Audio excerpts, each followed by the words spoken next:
Hello and welcome to Dave's Ramblings, where I basically talk your ear off about things I find interesting on the internet.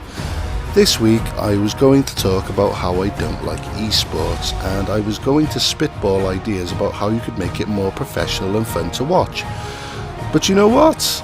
I realised the problem wasn't with the broadcast but with me. If I don't play the games, then I'm not going to understand the rules, and therefore I'm not going to enjoy it. Just like real sports.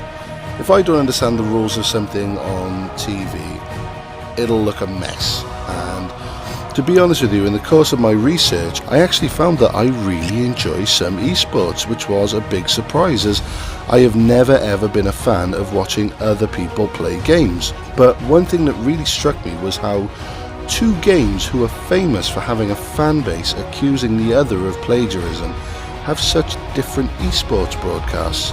And how it shows that money really isn't everything, especially in terms of esports. Now, I am of course talking about Overwatch and Paladins.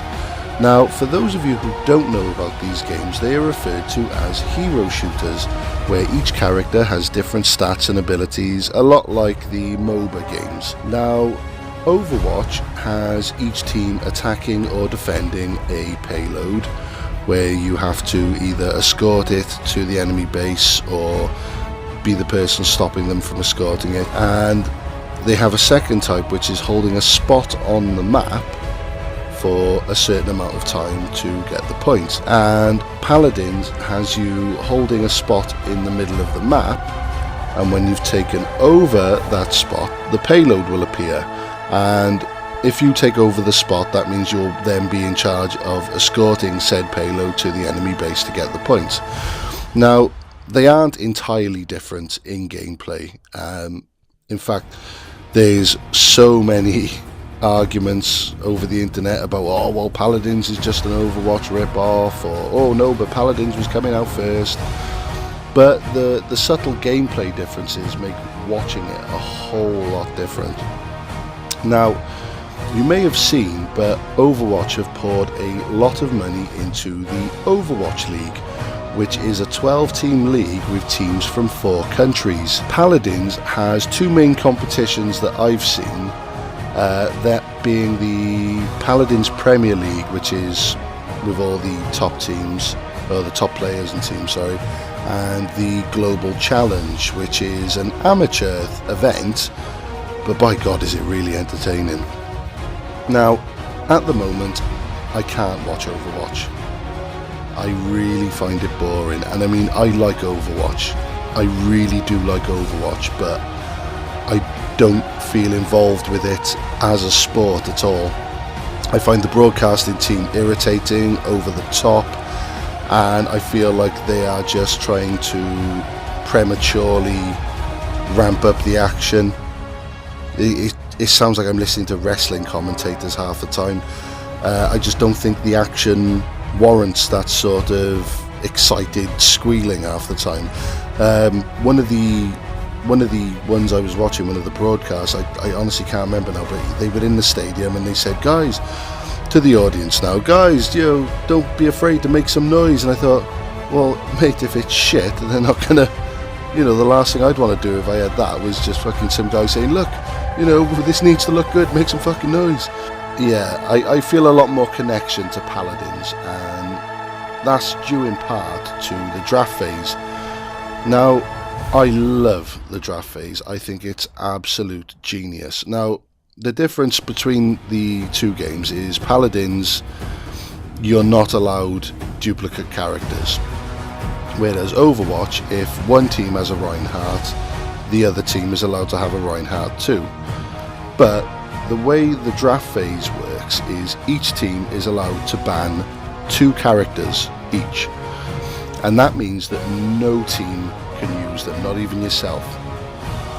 So that can really, if you know a team has a strength in a certain character, you can take that away from them, but then you might have a strength in that character, and it would be akin to cutting off your own limb. It's risk and reward. But then they take it in turns to choose a character. There's no duplicate characters allowed on either side, and no changing during a match. which is different to Overwatch, allowing you to change during the match. This means that there's grave consequences if you choose poorly.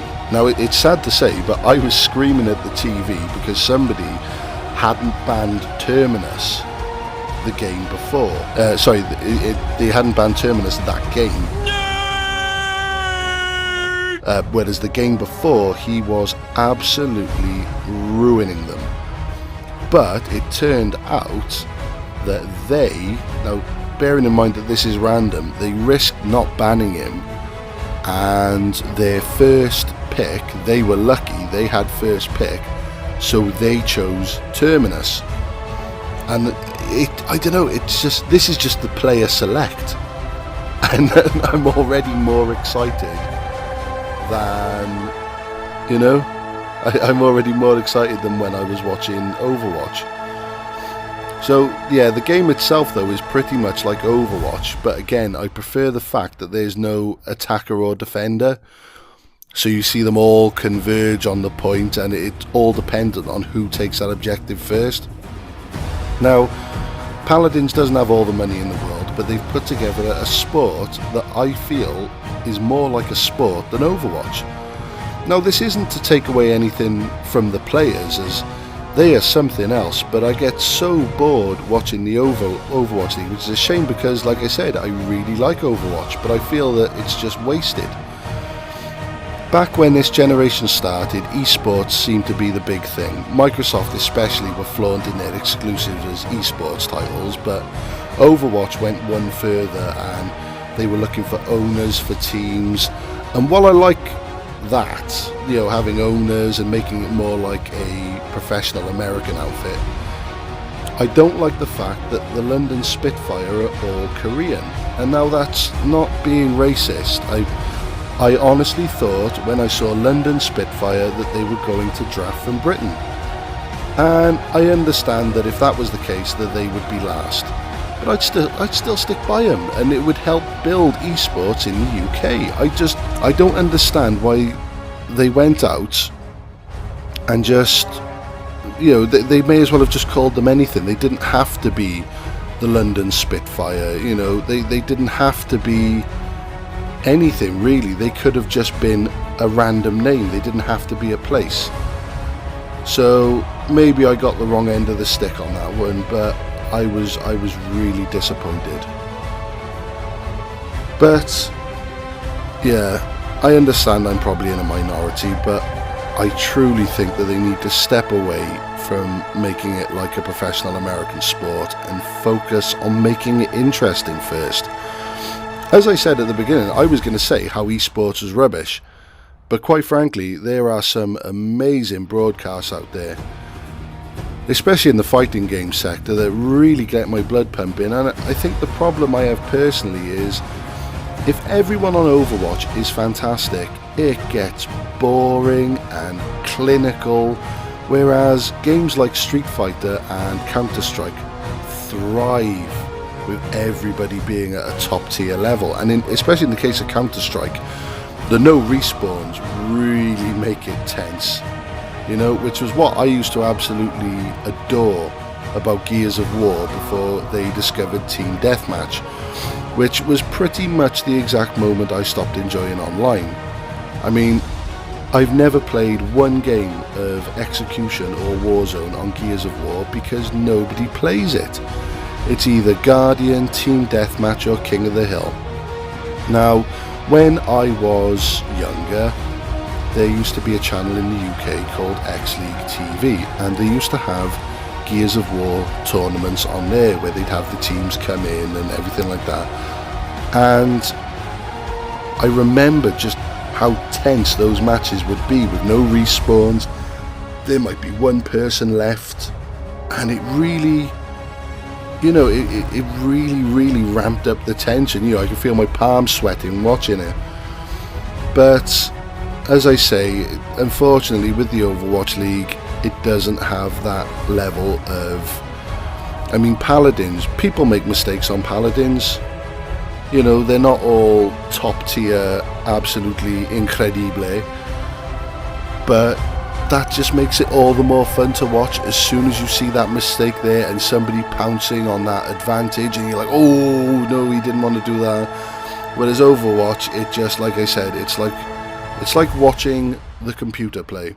If they didn't keep cutting back to the broadcast studio and, well, not so much the broadcast studio, but the arena, sorry, as they like to remind us that it's the arena. No, but if they didn't keep going back to those people and you can see them there playing, I would honestly just think that they were like, oh, fuck it, just let the computer play. Because it's, like I said, it's that clinical and boring. But I think I've talked your ear off enough now. Thank you very much for watching this episode. Please, if you could like, subscribe, share, it would mean a lot to us. And also check us out on Facebook. Thank you very much for watching. Bye.